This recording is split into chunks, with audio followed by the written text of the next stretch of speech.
je vais prendre cette question. Et je vais peut-être commencer en disant que la question de la migration régulière ou irrégulière sont des questions extrêmement difficiles et sensibles. Elles touchent à des concepts, à la souveraineté territoriale, à la sécurité, aux droits et aux devoirs des États qui accueillent les personnes qui voyagent dans les pays en question, ainsi que ces personnes elles-mêmes. Et je pense que nous sommes pleinement conscients de la sensibilité, et le nombre de questions qui est posé ici le démontre aussi, de cette thématique pour laquelle on n'a pas encore, évidemment, même au niveau mondial, quand on regarde le pacte mondial pour les migrations sûres qui a été négocié il y a presque 10 ans maintenant, au bout de 2 années très très difficiles.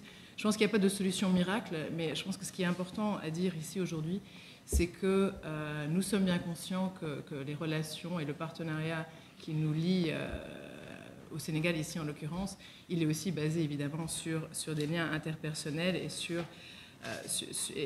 nous sommes tout à fait conscients que cette question de mobilité est très sensible et nous prenons ça très au sérieux et c'est quelque chose qui nous tient particulièrement à cœur.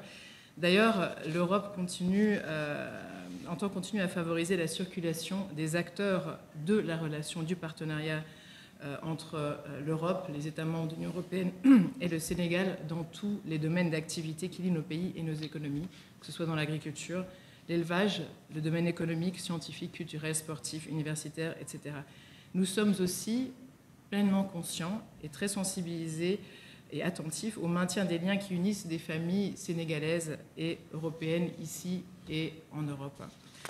Alors, j'ai bien entendu et j'ai pris note des différentes questions qui existaient là et qui parlent évidemment du cadre qui est très strict. Maintenant, il faut savoir que, comme je disais en début d'intervention, ce sont des questions, c'est un domaine qui est particulièrement sensible.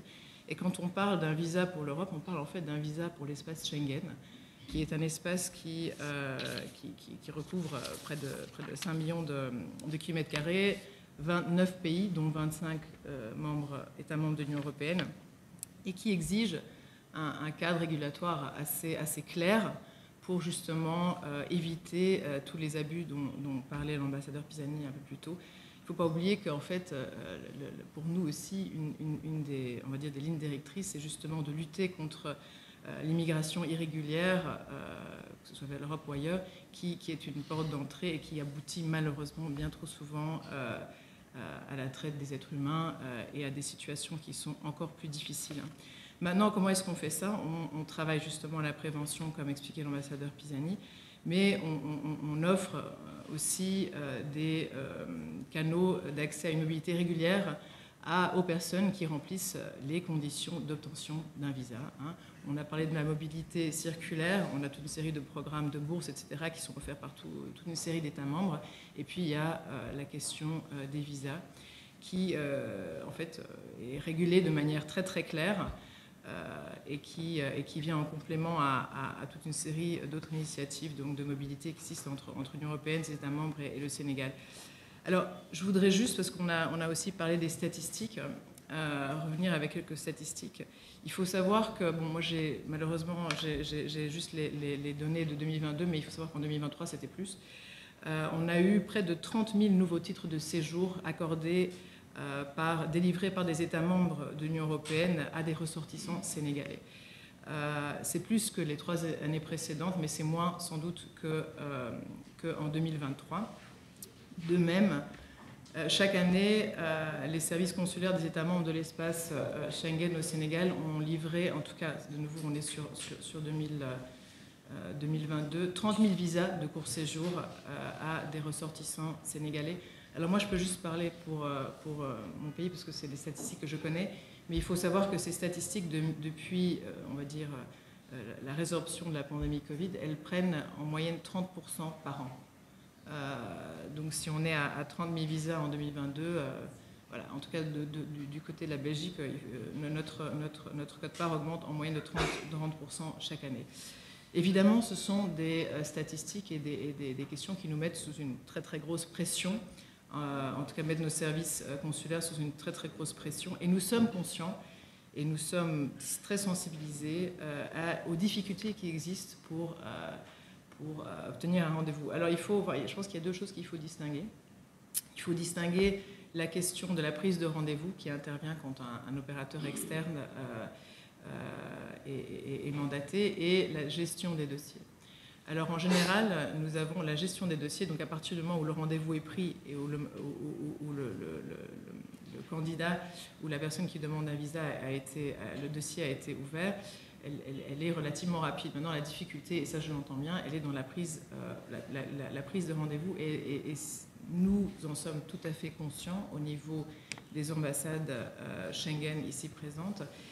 Et on entreprend toute une série de mesures pour essayer de contrer justement quelque chose dont vous parliez quand on parle de frais liés à la demande d'un visa, l'intervention d'acteurs intermédiaires, des officines, comme on dit.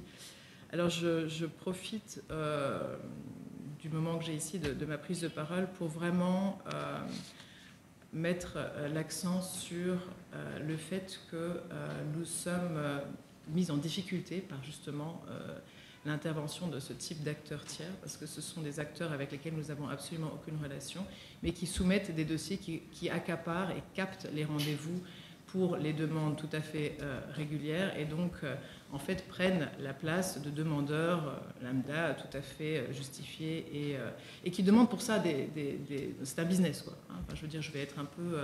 c'est un business qui malheureusement est très cynique, et contre lequel nous essayons d'entreprendre une série de mesures pour rendre ce business plus difficile à mener. Mais en fait, c'est un sujet avec lequel nous sommes aussi en contact avec les autorités sénégalaises, puisque nous sommes ici, évidemment, dans un cadre juridique qui n'est pas le nôtre, et où il y a aussi des choses sur lesquelles nous n'avons pas on va dire, de marge de manœuvre. Ceci étant dit, je fais un appel à ceux qui nous écoutent et nous entendent ou nous voient pour leur dire il est absolument pas indispensable de passer par une officine. Nous déconseillons formellement de passer par des officines et des tiers pour demander des visas. Les informations qui sont requises pour une ouverture d'un dossier visa sont pleinement disponibles. Le passage par une officine n'est absolument aucune garantie, n'offre aucune garantie d'acceptation supplémentaire, de garantie supplémentaire d'acceptation du dossier. J'irais même jusqu'à dire que très souvent, nous avons des expériences inverses, où en fait, les dossiers que nous recevons via les officines sont des dossiers qui sont non seulement incomplets, mais qui comprennent aussi des documents qui sont des faux, et qui, du coup, nous met dans une situation où on refuse un visa.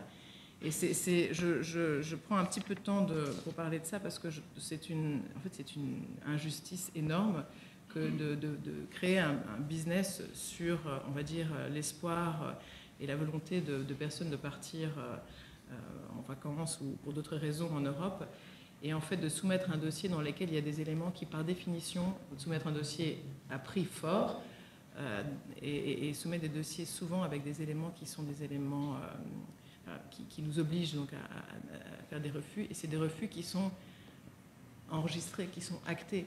Donc ce sont des personnes qui payent pour un service qui n'est pas rendu, et au contraire qui sont souvent pénalisées par la suite dans leur parcours qui suit, parce que ce sont des refus qui sont actés, et les raisons pour ces refus sont actées aussi.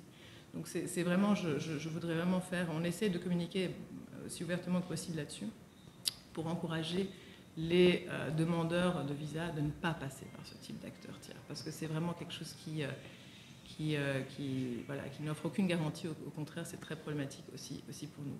Et donc ce sera justement, c'est un sujet aussi que nous abordons avec nos collègues sénégalais, pour essayer d'aller à l'encontre de ces pratiques très cyniques, en fait. Voilà. Donc ça, c'est concernant, je veux dire, le cadre, et c'est en fait l'accaparement des rendez-vous par ce type d'officine qui fait qu'il y a des délais qui durent 1 mois, 2 mois, 3 mois avant qu'on puisse obtenir un premier rendez-vous.